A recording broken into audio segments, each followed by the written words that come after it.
Earlier this morning, Joe Biden nominated Jerome Powell to do his second term as chairman of the Federal Reserve. In today's video, we're going to be discussing why he may have chosen Jerome Powell. We're going to be reviewing Jerome Powell's economic standpoint at the moment, what he's doing with interest rates and inflation, and we're also going to be going over my opinion on its effects on the stock market. So the decision has been made and Joe Biden has picked Jerome Powell to be the chairman of the Federal Reserve and Brainard to be the vice chairman of the Fed. He said earlier, we can't just return to where we were before the pandemic, we need to build our economy back better, and I'm confident that Chair Powell and Dr. Brainard's focus on keeping inflation low, prices stable, and delivering full employment will make our economy stronger than ever before.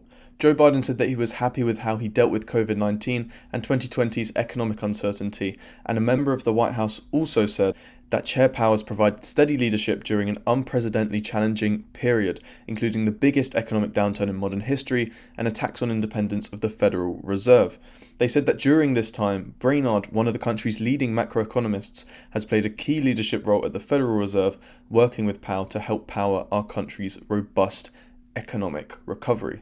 Now, before I go into why he may have chosen Jerome Powell, I want to do a quick 1-minute review of Jerome Powell, what he stands for, his economic standpoint, and his policies. So quickly getting into it. To recap, during COVID-19, the Fed rolled out lending programs whilst also cutting back interest rates to near zero and stimulating the economy. They started a monthly bond buying program where they were buying $120 billion worth of bonds per month, with $80 billion in treasury debt and $40 billion in mortgage-backed securities. With Jerome Powell as chairman of the Federal Reserve, they began quantitative easing and providing liquidity to the market in hopes that the economy would be stimulated and people would continue to spend and therefore businesses could thrive during the COVID-19 period. Now, for Jerome Powell's take on inflation, he believes that it is transitory. What this means is that he believes it's temporary and is being caused by disruption and supply chain issues throughout COVID-19. He thinks that after this period it will go back to normal, but despite this, recently he has been saying that it's been frustrating and lasting a lot longer than he first thought, but he does still expect inflation to ease eventually during 2022.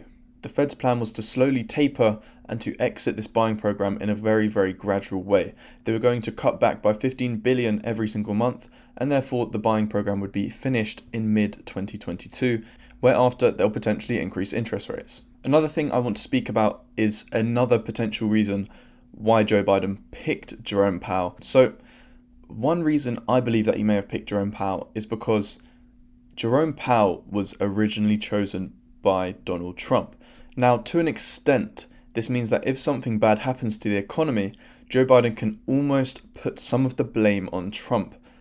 If Joe Biden had picked Brainard, this would not have been the case, and all of the responsibility of the decision-making would have linked back to Joe Biden picking Brainard. Now, this is a very smart political play, in my opinion, because it means that Joe Biden is less at fault for the bad economic decisions than if he did pick someone else, where obviously that would be more risky for him, because if something bad did happen, then it would reflect solely on Biden picking that new chairman. But overall, the stock market has responded well. We are now up in today's trading, and I want to speak about some of the effects that it could have on the stock market. So overall, I think this is good for the stock market because we know Jerome Powell. He has been the chairman for the last term, and we know his policies. We know where he stands in the economic standpoint and his opinion on inflation. We know that he wants to decrease bond purchases by $15 billion per month, and now he can continue with the plans that the market already knew about. Therefore, this has decreased uncertainty, and as an investor, you want the least uncertainty possible, so this is a good thing. If he had picked Brainard, a lot of people may have been uncertain of what Brainard was going to do, and therefore this would have created uncertainty and been bad for the market.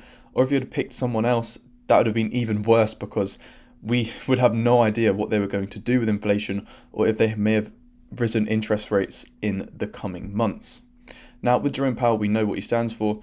We're familiar with him. He's been doing it for the last 4 years and the market has been performing well. So overall, I'm very happy with this choice. Let me know in the comments down below, are you happy with this choice for Jerome Powell? How do you think it will affect the market and your favorite stocks? If you're new here, please don't hesitate to drop a like and subscribe. I hope you have a wonderful rest of your day, and I'll see you all in the next video.